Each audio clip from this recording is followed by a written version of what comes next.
Hello, everyone. Welcome back to Christian Conversations with Crystal. I hope everyone has been doing well and that you have been blessed.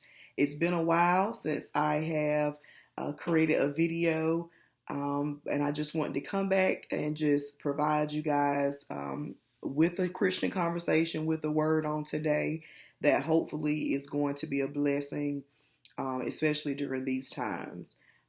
I encourage your hearts. I encourage your your minds and your spirits to continue to serve God, even though it's so much craziness and chaos and uncertainty going on in the world. But God is still in control, and He is still able. So I'm just gonna jump right into the video.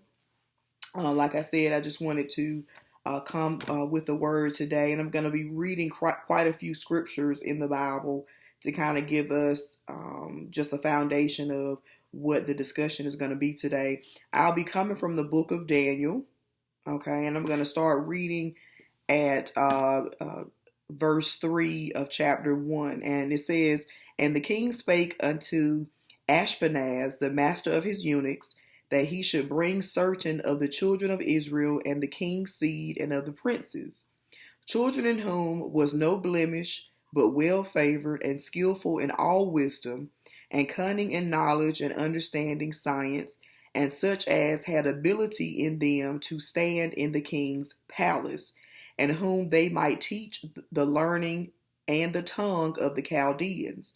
And the king appointed them a daily provision of the king's meat and of the wine which he drank, so nourishing them 3 years, that at the end thereof they might stand before the king.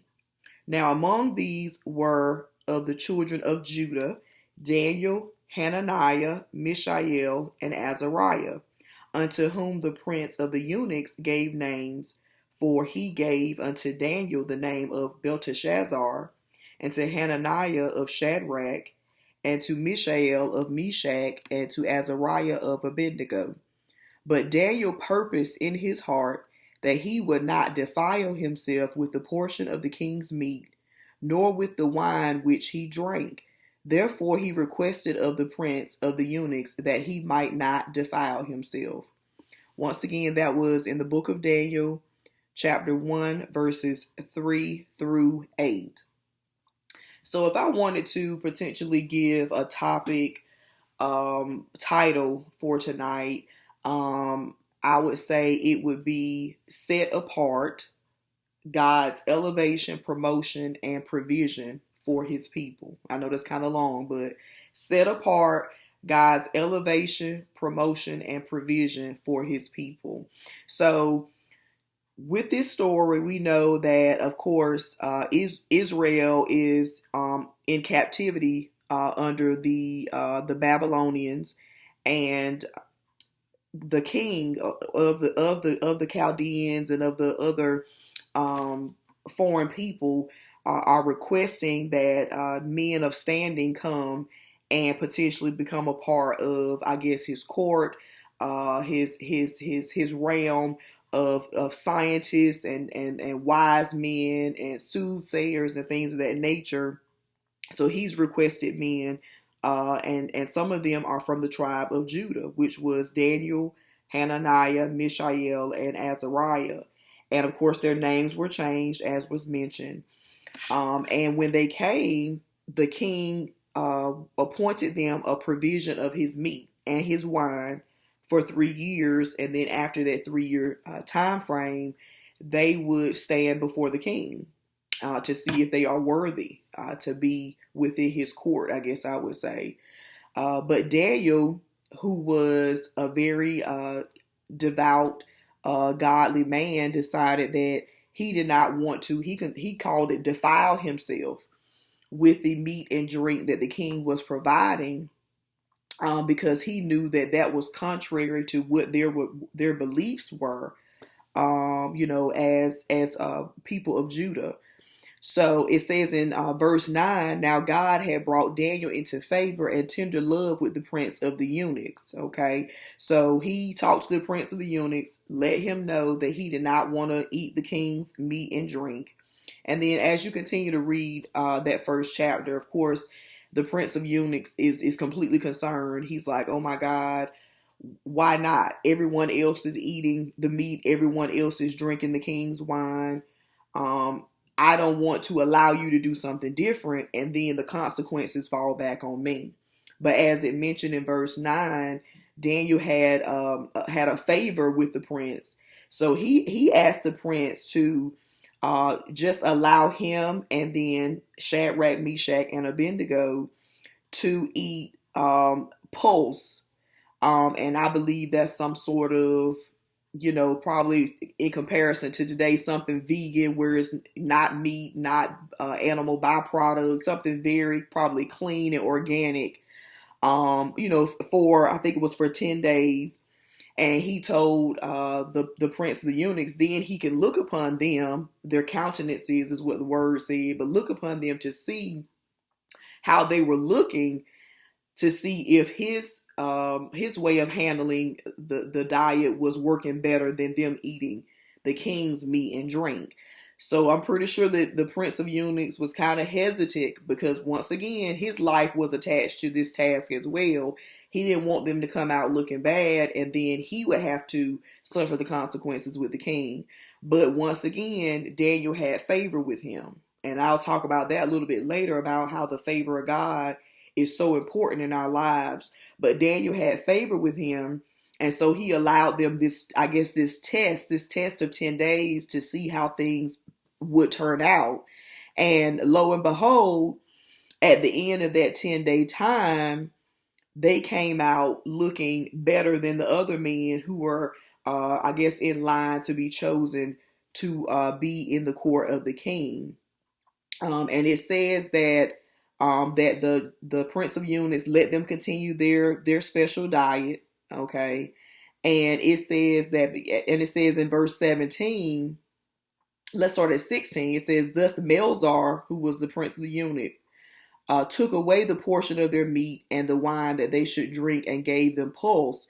And then in 17 it says, as for these 4 children, which was Belteshazzar, Hananiah, Shadrach, and Meshach, and Abednego, it says, God gave them knowledge and skill and all learning and wisdom, and Daniel had understanding in all visions and dreams. Okay. Then it talks about how at the end of the day, the king said, bring them before him.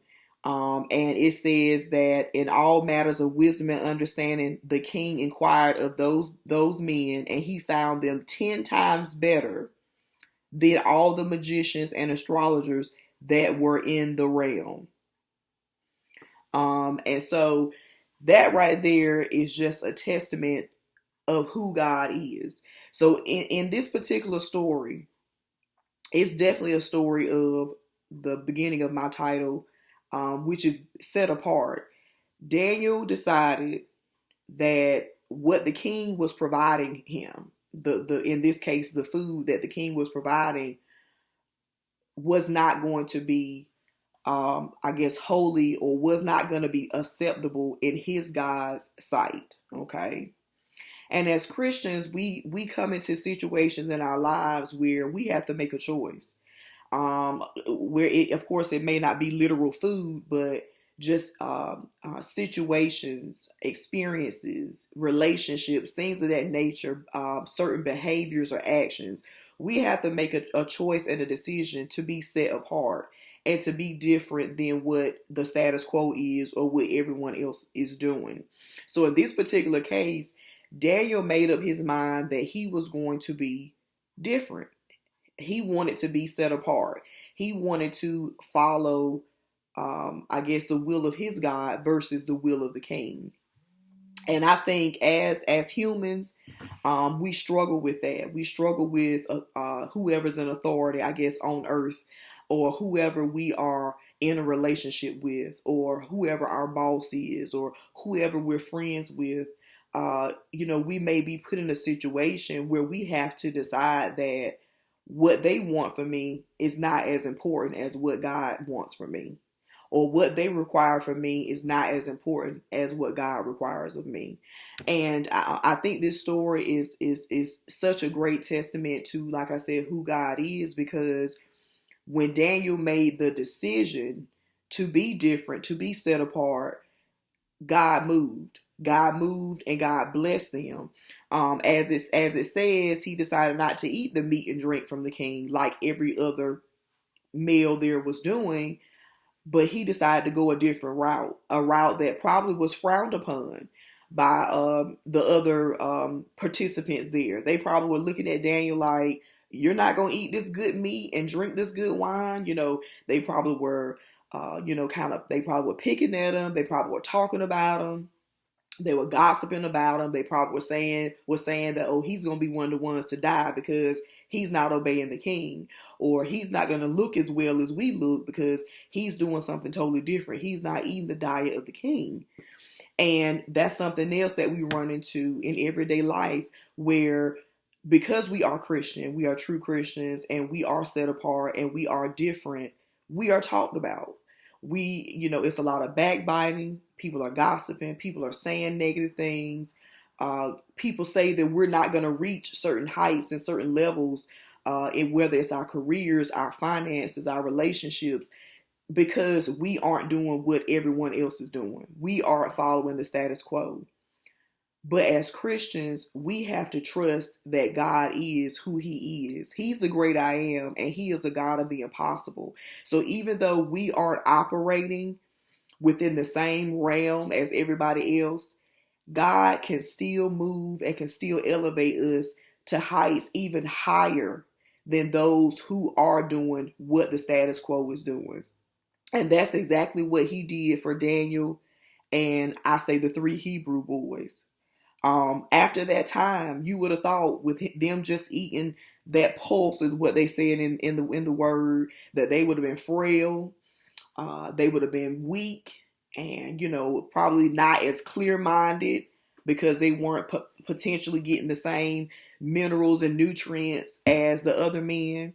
But the Bible says that in all matters, not some matters, in all matters of wisdom and understanding, that the king inquired of them, he found them 10 times better. And I underline that in my Bible, because to me that is so amazing, that this group of young men decided that they were not going to go with the status quo, that they were not going to do what everyone else was doing, and God still elevated them. God still blessed them. God still provided for them in this situation of impossibility, where those on the outside looking in would have thought they would have failed, that they wouldn't have been successful in this mission. But God, that's the type of God that we serve.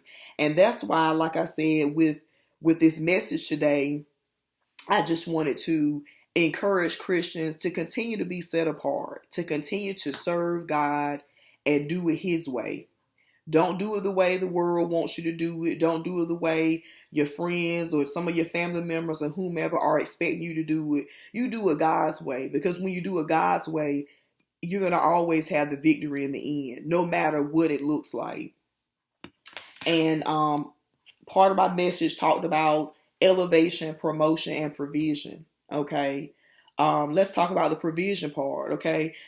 With them eating this pulse, which was totally different from what everybody else was eating, God still made provision for them, because he still made them, their countenance, their minds.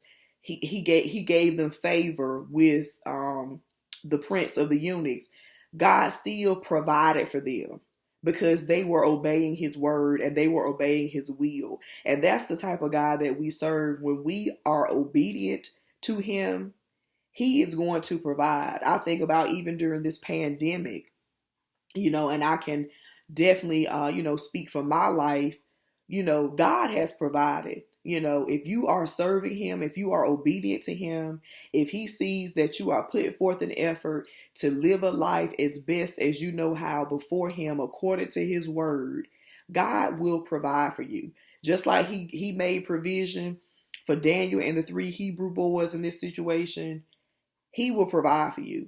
And I'm talking about in a situation where it seems impossible, because to them and to others, it may have seemed impossible that they came out on top, doing something totally different than what, like I said, the group or the status quo was doing. It seemed impossible for them to come out on top. But that's the type of God that we serve. He is a God that will work the impossible, that will make the impossible possible. And that's exactly what he did. And then also it talks about in the word that, like I said, Daniel had favor. God gives us favor with so many different people in certain situations. It started with the prince of the eunuchs. He gave him favor with the prince of the eunuchs because he knew that Daniel was trying to go a different route. So, and it was a route that was pleasing to him. So the prince of the eunuchs showed favor, and it says tender love with Daniel. That came from God. When people bless us, when people show us favor or provide certain things for us or give us an opportunity that pretty much comes out of nowhere, that's God moving. That's God showing us his favor and how he can give us favor and put favor over our life. And then as you get deeper into Daniel, he also provided them with wisdom. That's a part of his provision. He provided them with wisdom and all understanding, more so than the magicians and the astrologers that were in all of the realm. That's amazing for these boys from the tribe of Judah, who were captives, in this kingdom, to come in and pretty much outdo, those native people who knew the king, who knew their traditions, who knew their histories. They came in and provided even more wisdom and understanding than those people who were right under the king's nose.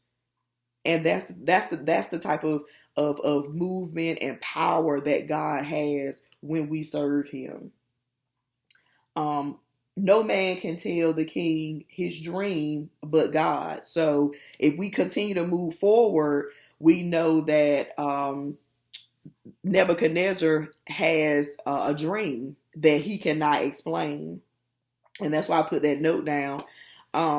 He has a dream that he can't explain. And of course, he goes to his magicians, his astrologers, men under him who are supposed to be the top, who are supposed to be the most educated, the most well-read, for the answers. But what he did to test them and to try them was he told them to tell me my dream and then interpret it. Okay. And, when he did that, they were at a loss for words because they were like, they didn't have that vision or that connection with God, but Daniel did. So, King Nebuchadnezzar was upset and he was furious, and because nobody could tell him his dream and interpret it. So he had sent out word for all of them to be killed. Their lives were forfeit because they weren't doing their job. So word got to Daniel, and this is in chapter 2 of Daniel, by the way. Word got to Daniel, and Daniel and the 3 Hebrew boys prayed that God would open up this vision and let them know what his dream was and how to interpret it. And once again, God provided because they were obedient and they were serving God like they were supposed to. He gave Daniel the dream and gave him the interpretation. And no man in all of the realm was able to do that. And it even says in Daniel 2:10, it says, the Chaldeans answered before the king and said, there is not a man upon the earth that can show the king's matter. Therefore, there is no king, lord, nor ruler that asks such things at any magician or astrologer or Chaldean. So this man was saying to the king, there's nobody living, there's nobody on this earth that can tell you your dream and interpret it. It's not possible. But once again, we serve a God of the impossible. And that's exactly what happened. Daniel went to the king. He told the king the dream first and foremost, which it was said that no man could do. And then he turned around and gave the interpretation because he had God's provision and God's favor over his life. Okay. And because Daniel was able to do so, okay, it says in 2:46, it says, then the king Nebuchadnezzar fell upon his face and worshiped Daniel. Now, can you imagine that you were this lowly captive and the king Nebuchadnezzar, who back then, a lot of times they associated kings with being gods, fell upon his face and worshiped Daniel and commanded that they should offer an oblation and sweet odors unto him. So he worshiped Daniel for providing him with the dream and then the interpretation. And then it says, the king answered unto Daniel and said, of a truth it is that your God is a God of gods and a Lord of kings and a revealer of secrets, seeing thou couldst reveal this secret. So then on top of that, he acknowledged who God is. And a lot of times in our lives as Christians, when we are set apart, when we do decide to go against the grain and go against the status quo, and God promotes and provides and elevates us, it's not for us necessarily. It's for him to get the glory. It's for people to say when they're looking at your life, then that was nobody but God that moved in that situation. And that's what happened with King Nebuchadnezzar. He recognized and realized that it was nobody but God that had provided Daniel with his dream and with the interpretation, because he was told that no man could do it. Okay. Now, because of the favor that God provided for Daniel's life, his wisdom, his understanding, the dream that God provided Daniel, and the interpretation, because of all those wonderful things that God blessed Daniel with, then the elevation and promotion came. Because it says in verse 48, it says, then the king made Daniel a great man and gave him many great gifts and made him ruler over the whole province of Babylon and chief of the governors over all the wise men of Babylon. So once again, elevation, promotion from God, because he was set apart, because he made a decision to not follow what everyone else was doing. He made him a great man, it says. He gave him great gifts. He made him ruler over a whole province of Babylon. So here is this captive, this man from the tribe of Judah, captive. I'm pretty sure that people turned their noses up at and looked down on as he walked throughout the city. He was made a great man and made ruler over a whole province of Babylon and the chief of the governors over all the wise men of Babylon. And those wise men probably talked about him, probably looked down at him, talked about him, being an outsider and not wanting to have any kind of dealings with him. But look how God elevated him. He elevated him and put him above even them. And then because he was blessed, he wanted to be a blessing to others. So it says in 49, it says, then Daniel requested of the king, and he set Shadrach, Meshach, and Abednego over the affairs of the province of Babylon. But Daniel sat in the gate of the king. So Daniel was blessed, and, he knew that the three Hebrew boys, were also serious followers of God. And so he wanted to bless them as well. And so he brought them along, and God elevated them as well. So, I just love that biblical story because it just encourages my heart to continue to do what's right. Continue to do what's right. Continue to serve God. Continue to be obedient. And continue to just make the decision to be different. It's nothing wrong with being different. It's nothing wrong with being different. The problem in the world today is that everybody's trying to be the same. When you are different, that is saying something. When you are set apart as the Bible would like you to be, that means that you have made a choice. You have made a decision to be different, not just for you, but for Christ.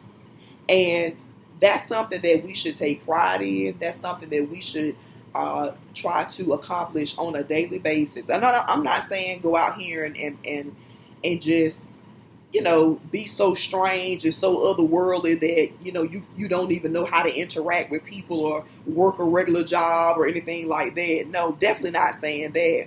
What I'm saying is just your decision making. Just making sure that your decision making is pleasing to God and that you're not doing what you see everybody else is doing, no matter what type of benefits or what type of um, perks that they're receiving. You know, as Christians, we should be concerned about the benefits and the rewards from God, but also our final reward, which is in heaven, because nothing we receive on this earth is going to compare to when we are with Him, with our Father, and with the Son, Jesus Christ, in heaven for all eternity. So, I definitely encourage you to continue to do what is right, no matter what other people are doing. And I understand it gets hard sometimes. You question, you second guess, you think, well, maybe I should be living like this person, or maybe I should be doing what this other person is doing. It looks like they're prospering, it looks like God is blessing them, but no, that's a trick of the enemy. Okay, it looks like it, but we never know what a person is going through behind closed doors. That's why you need to be concerned about your soul salvation. You need to be concerned about serving God and being obedient and living a life that's pleasing to Him, and let Him reward you for that, and not let it be something that is solely focused on reward and promotion from man, because man will sometimes try to block you. Man will try to prevent you from reaching higher heights. But God overtakes man. God overwhelms man. God confuses man. Man is no match for God and what God has for you. And I definitely agree with that. What God has for you is for you. The only person that can mess it up is me. The only person that can mess it up is you. But other people, they might try to block it. They might try to stop it. But if God has ordained for you to be in a place, if He has ordained for you to accomplish certain things, then as long as you uphold your end of the bargain, He is going to make it come to pass. And I just thank God for that. And two more scriptures. Romans 12:2 says, "And be not conformed to the world, but be ye transformed by the renewing of your mind, that ye may prove what is that good and acceptable and perfect will of God." So just letting you know, I know we're a part of this world, but we don't have to conform to it. We don't have to take on the things of the world. We can still be separate, peculiar people, set apart from the worldly and sinful things that are happening. And then it says, speaking of peculiar, 1 Peter 2:9, "But ye are a chosen generation, a royal priesthood, and a holy nation, a peculiar people, that ye should show forth the praises of Him who hath called you out of darkness into the marvelous light." So that's just saying that, you're supposed to be separated. You're supposed to be different than everyone else, because it says that we are a royal priesthood. We are a royal priesthood. And that is definitely something that we should be proud about. That's something that, we should walk around as Christians and followers of Christ with our heads up high, not being snooty, not being stuck up, but just with that reassurance, with that security, and knowing that we serve Jesus Christ and that He already has the victory. He's already mapped it out. God has already laid it out. He knew our end at the beginning. So what God has for us is for us, as long as we are obedient and continue to serve Him. And some notes I put here, I just put, ultimately, it's not about us, it's about God getting the glory. And that goes back to, once God elevates and promotes, He wants people to see what He has done, because He deserves all the glory and all the praise. And then I also notated, God expects us to be set apart and different, but will compensate for that. And what I mean by that is, even though He expects us to forego certain things or not obtain certain things or not maybe deal with certain people, He'll still make a way. He will still come up with a countermeasure or a different avenue that can be taken for you to still reach your goals, for you to still meet certain expectations and to be successful. He doesn't work in the realm of this world system. God is eternal. He is omnipresent. He's omnipotent. He's all powerful. He works in just the spiritual realm of being able to make things happen, just behind the scenes to orchestrate things, and we do not fully understand and comprehend how it even came to pass. But we're not supposed to. He's beyond finding out. He is God, and our finite minds, we cannot understand or fully comprehend how he creates things or generates things or allows things to happen. We just need to trust him. Trust him, have fierce faith, and let him do what he's going to do. And I also put that if you make that sacrifice to be set apart, if you make that sacrifice to be different, you will for sure have the victory in the end. And that is so true. And that's what happened with Daniel and with the 3 Hebrew boys. They made that sacrifice of that meat and drink, and God blessed them with the victory in the end. And that can tie into fasting, which is should be a major part of our Christian lives, with fasting and turning down the plate, for a designated time every day, just to make that sacrifice and say, God, instead of me turning to this food, I'm going to turn to you. I'm going to sit and read your word. I'm going to listen to my worship and praise music. I'm going to commune with you, and from my experiences, every time I've gone through a fast, when I come out on the other side, God truly blesses, and just with any sacrifice in our life, making those sacrifices, God is going to bless you because it's a choice, and you didn't have to do it, but you chose to do it because you wanted to continue to deepen your relationship with him, and you wanted to be obedient to him. So because he sees you're making those sacrifices, he is going to provide, he's going to elevate, he's going to promote you for you being set apart and being different. So just continue to serve God, continue to trust him. I know it just seems like it's so much happening around us right now. But because we serve Jesus Christ, like I just said, we already have the victory. We already have the victory. He's gonna make provision for us. He's gonna elevate, he's gonna promote. He is going to take care of his people. He said it in his word, and his word will not come back to him void. I believe it and I trust it. I trust it for not only me, but for all of you that are listening. Just continue to put your life in his hands and let him move and let him do what he's going to do concerning this world system, concerning this pandemic. You continue to follow the rules of the land, the laws of the land, with wearing your mask in public and washing your hands and sanitizing and social distancing and not going to large gatherings. You do that part and continue to serve him, and he'll do the rest. He'll do the rest, and he's going to make sure his people are always taken care of. And that's all I have for you today. Just set apart God's promotion, his elevation, his provision for his people. And that's going to continue because he's a God of love. He loves his people, and he's a God of his word. Whatever he said that he's going to do, as long as we do what we're supposed to do, then he is going to uphold his end of the bargain. God bless you all. I continue to pray for you, for your safety, for your covering and protection. Continue to pray for this nation, everyone out there. And as always, let God have his way. Y'all take care.